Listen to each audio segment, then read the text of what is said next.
গত ৫ আগস্ট ছাত্র জনতার ব্যাপক বিক্ষোভে আওয়ামী লীগ সরকারের পতনের পর থেকে বাংলাদেশ ভারত সম্পর্কে উত্তেজনা বিরাজ করছে।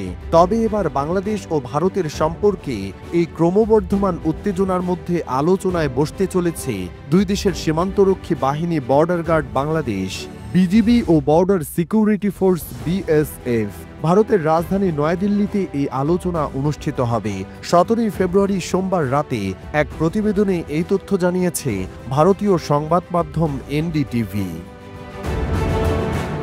সংবাদ মাধ্যমটি বলছে, বর্ডার গার্ড বাংলাদেশ বিজিবি এর একটি উচ্চ পর্যায়ের প্রতিনিধি দল বর্ডার সিকিউরিটি ফোর্স বিএসএফ এর সাথে দ্বিবার্ষিক মহাপরিচালক পর্যায়ে আলোচনার জন্য সোমবার নয়াদিল্লি পৌঁছেছে।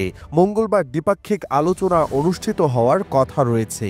ভারতের সিনিয়র একজন কর্মকর্তা বলেছেন, ভারত ও বাংলাদেশ উভয়ই আস্থার ঘাটতির কারণে সীমান্তে উত্তেজনার জন্য একে অপরকে দোষারোপ করছে, কিন্তু এখন এই আলোচনার মাধ্যমে দূরত্ব কমিয়ে আনার চেষ্টা করা হচ্ছে।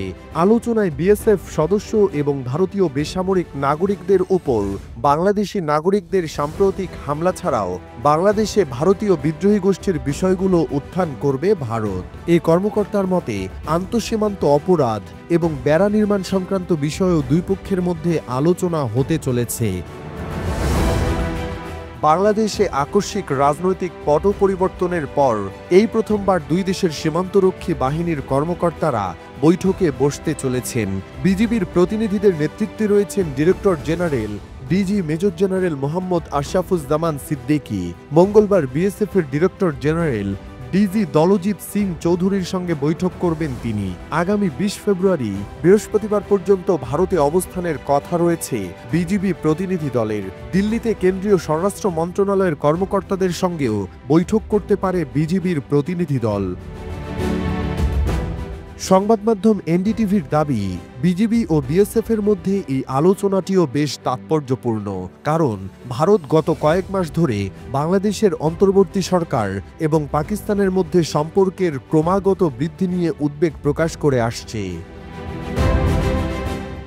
নাম প্রকাশ না করার শর্তে ভারতের স্বরাষ্ট্র মন্ত্রণালয়ের জ্যেষ্ঠ এক কর্মকর্তা ব্যাখ্যা করেন, শেখ হাসিনার সরকারকে ক্ষমতাচ্যুত করার পর থেকে বাংলাদেশ পাকিস্তানের প্রতি কূটনৈতিক উষ্ণতা বাড়িয়েছে। এই পরিবর্তন ভারতের জন্য উদ্বেগের কারণ হয়ে দাঁড়িয়েছে এবং ভারত বিভিন্ন কূটনৈতিক প্ল্যাটফর্মে বিষয়টি তুলে ধরেছে। তাই দুই দেশের সীমান্তরক্ষীদের এই বৈঠক উত্তেজনা ও উদ্বেগ কমাতে গুরুত্বপূর্ণ ভূমিকা রাখবে বলে আশা করা হচ্ছে।